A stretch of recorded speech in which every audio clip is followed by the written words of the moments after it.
Man, what is happening, my YouTube family? Of course, it is your boy B New coming at you on this Thursday morning. First and foremost, as always, want to send out positive vibrations and blessings to all of you all who could be listening at this particular moment. So, with all that being said, we got a few things we need to get to. Of course, as we all know, the Milwaukee Bucks took on the Phoenix Suns in Milwaukee on yesterday evening, last night, and the Bucks tied the series up 2-2. And if you go back and listen to what we said on the show previously, that was the prediction that we gave.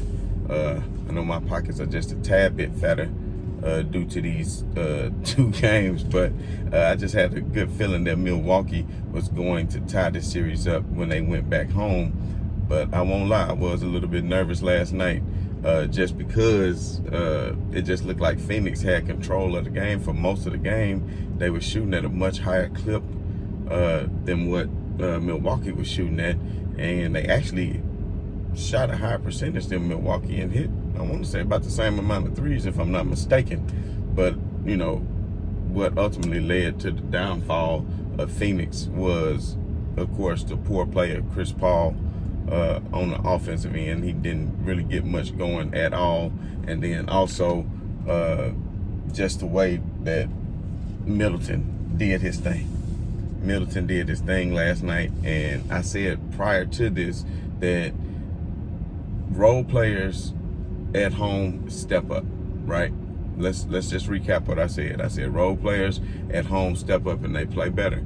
And I questioned, was Middleton a role player or was he a star? Well, through the first two games, we all know at Phoenix, he didn't even attempt a free throw. Now, we see in the next games 3 and 4, he became a lot more aggressive. So that's the telltale signs of a role player, but a damn good role player. So you got role players that could be damn good role players and even all-stars at times, because a role player, the definition of it is playing your role and maybe supporting that superstar on your team, which Giannis is the clear-cut superstar and the 2-time MVP on that team. Now, the question will be if Middleton can take this same game that he has played at home in Milwaukee and take that game on the road to Phoenix. That is to be seen. And also, if you go back and listen to what I said Chris Paul, would he start to tire out because of the defense and the pressure that Jrue Holiday was going to continue to put on him down the entire court, and making him work to bring the ball across the court, and him starting to fight through screens a lot better and forcing Chris Paul to go to the cup and not allowing him to get that pick and pop action by forcing his way through the screens. And I will say this, to my surprise, Milwaukee made some good defensive adjustments by allowing Portis to play a lot more than Brook Lopez, especially down the stretch, because Portis is going to rotate on the defensive end out a lot quicker on the three-point line. And when Phoenix goes small and Lopez is in the game, they are not quick enough to rotate to the shot, whenever Phoenix makes that extra pass. And, of course, Chris Paul did have 2 crucial turnovers down the stretch. Of course, he's no LeBron James, as we all know. I mean, he is one of the greatest point guards of all time, as many would like to argue. Some even say he's better than John Stockton. I won't get into that. Not today. That's something we're going to have plenty of time in the summer to get into a lot of these conversations. So trust me, we're going to talk a lot about the Lakers offseason moves, the other NBA offseason moves, the draft. We already had the lottery. Everybody's in position. We're going to talk about the draft. So it's going to be a lot to talk about. But anyway, back focusing more on this at the game last night. Chris Paul, I think he had, if I'm not mistaken, 5 turnovers in the game, or maybe 6. But at the end of the day, it's a lot more than what he's normally used to having, because I think he had 5 turnovers and 7 assists, and that is unlike Chris Paul. And basically that, Milwaukee is going to win the glass just because they're a bigger team and they attack the glass more. But the thing is, Milwaukee protected the ball to where they really had a focus on not turning the ball over. And I don't really think it was a lack of defensive schemes on that of Phoenix. I just think it was more of a concentration on Milwaukee Bucks to make sure they don't make any dumb passes. You understand what I'm saying? Because a lot of people will say that one play from Giannis when he stole the inbound ball from Crowder was a hell of a play, and it led to that, and it cut the game from 5-3, and it was a momentum swing. And I'm not trying to say it wasn't a momentum swing, but the pass from Crowder was sloppy. Let your man come to the ball and get to you. And you throwing it to somebody with Giannis defending on him. Why are you trying to throw it to Aiden? Why is guards not coming to the ball? What the hell is going on with Phoenix? You up by 5, and then you cut it to 3.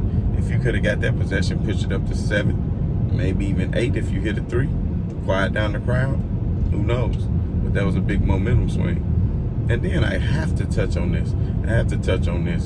Did y'all see that Skip Bayless tweeted that the Giannis play, the block, was not impressive, and that it was just a lob. So it wasn't impressive because it was just a lob and he had plenty of time to recover. While a lob is not a shot, and if you shoot a shot with the velocity, it is going to go through the air quicker and go through the rim quicker because you're shooting it. So when you lob it, yeah, you are kind of floating up. What you talking, Skip? A half a second longer? And how many times have we seen people penetrate to the hole and then their man, because they came over to help, or whoever, gets dunked on time and time again? And the one that really sticks out in your mind is in the Western Conference Finals. I'm going to take y'all down a trip down memory lane real quick. The year, if I'm not mistaken, is 01, maybe 2000. Whatever year the Lakers won their first championship. Game 7. Western Conference Finals. Shaq and Kobe against Bonzi Wells, Rasheed Wallace, and a very talented, even though he didn't get his props, Scottie Pippen. But people always say, well, what did Pippen do without Jordan? He was one game short of getting to the finals without him in the Western Conference, in a pretty stacked and deep Western Conference at the time. And Scottie played a hell of a game that Game 7. And I don't know if you all remember, or if you're old enough, or if you were too young to have watched that.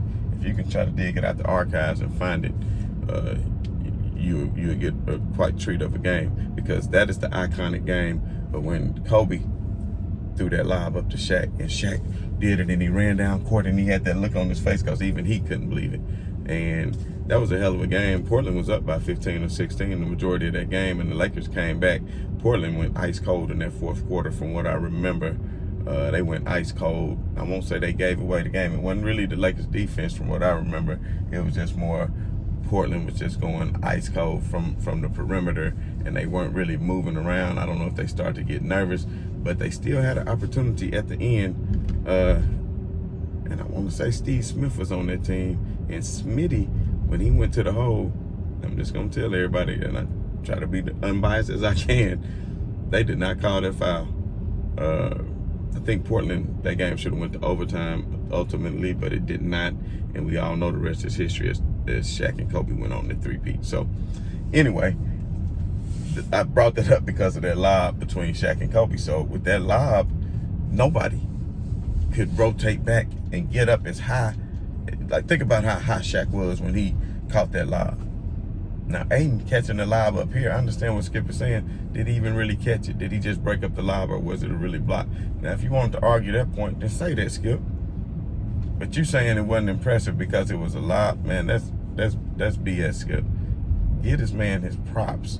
He was on him and rotated back over and elevated high enough to get the ball exactly where he needed to do to prevent that play. And it was a huge momentum switch, because had that lob went down, it would have silenced the hell out of the crowd, and it would have made Milwaukee, it would have made them go down. But since they stopped it, it swung the momentum in the opposite direction. So that was a hell of a play by Giannis. And you know what? Giannis is starting to become my third favorite player. He's starting to become my third favorite player. And I only say that because people hate on this dude way too much. And I'll be the first to admit, no, he's not a jump shooter. But hell, was Shaq a jump shooter? Was a lot of big men, were they jump shooters? I know today time people are jump shooters, but hell, he still has a mid-range game somewhat. And he's hitting threes every once in a while. But to be able to do what he does, like some of the plays last night when he was going to the hole and the spin moves and laying it up, and people, well, he's just big, like James Harden disrespect him. He's just big. If I was that big, I can run around like a deer and run and jump and dunk too. Let me ask y'all this. How many times you done went inside Wendy's, Bojangles, El Pollo Loco, or In-N-Out Burger, or Five Guys, or wherever, Walmart, Costco, and you see some big 6'11" person in there working. And you might think in your head, what in the hell are you doing with your life? I wish I was 6'9" or 6'10". I would have been in the league and doing this and doing that. But at the end of the day, it still takes an extraordinary amount of skill. It takes an extraordinary amount of skill to be in the NBA. And just because this man is big, it's not a given that he's going to be good. There's a lot of big men in the NBA. Are they good as Giannis? No. You got the 2 MVPs for a reason. You know, I haven't always just been the biggest fan of him, but the more people hate on him, I just love going for an underdog. Because it's like the media wrote this big story about Chris Paul and this fairy tale, this and that. And you know, I love to play a Devin Booker. You know, he does remind me. He got the Mamba mentality he had on the Kobe's last night. He was doing his thing, and he thought he was going to will them to victory. And speaking of that, man, damn, I sure forgot. What about Devin Booker and that foul? Man, did y'all see that? That should have been his 6th foul. He should have fouled out. That was the worst play calling ever by a referee I think I've ever seen. It's where they ignored a foul. He was purposely trying to take the foul to stop the break. That's how unaware he was of his fouling situation. Which, that's terrible, Devin Booker. You got to understand game situations a lot better than that, Devin. I mean, that's terrible. But then, if you got the referees in your pocket or whatever going on, they refused to foul Devin Booker out. And then he had the audacity to complain about a foul on the end that he didn't get after the game was really put away. And you crying about a foul you didn't get. Man, you shouldn't even be on the floor. Devin Booker, shame on you, brother. Shame on you. But, yeah, that foul was pretty terrible. That foul was pretty bad. And I just don't understand how that wasn't talked about, or that wasn't being talked about after the game or any post-game shows. Nobody really said anything about that. And I'm not going to say it makes me question the integrity of the NBA, but some of these officials, man, like, did they know they was going to foul them out? How could you miss that? Even the commentator, whatever his name is, you know what I'm talking about, Mike Breen, whatever his name is, he said, and the foul by Booker, oh, they didn't call it. The foul by Booker, oh, they didn't call it. The foul by Booker, oh, they didn't call it. Man, that's crazy. That's crazy, but at least the finals is tied 2-2. I'm not going to lie, if I had to pick, I still would pick Phoenix in the next game at home because they're a whole nother team at home. Maybe Chris Paul can get it going on, but I'm telling you, I'm starting to lean towards Milwaukee for the series because even though that game could have went either way last night, if Phoenix would have protected the ball a little bit better, they would have walked away with the victory. But that's also a testament to Milwaukee's defense. But I will say this, if Drew Holiday can continue the good defensive play on Chris Paul, and they just say, well, Devin Booker, we're going to allow you to get yours. I don't know. If they come out with a mentality and it's close early on and they can take Phoenix Suns crowd out of the game, I'm telling you, it's going to be a whole nother ball game. But that's something we shall talk about leading up into it. So, as always, y'all, this has been your boy B New.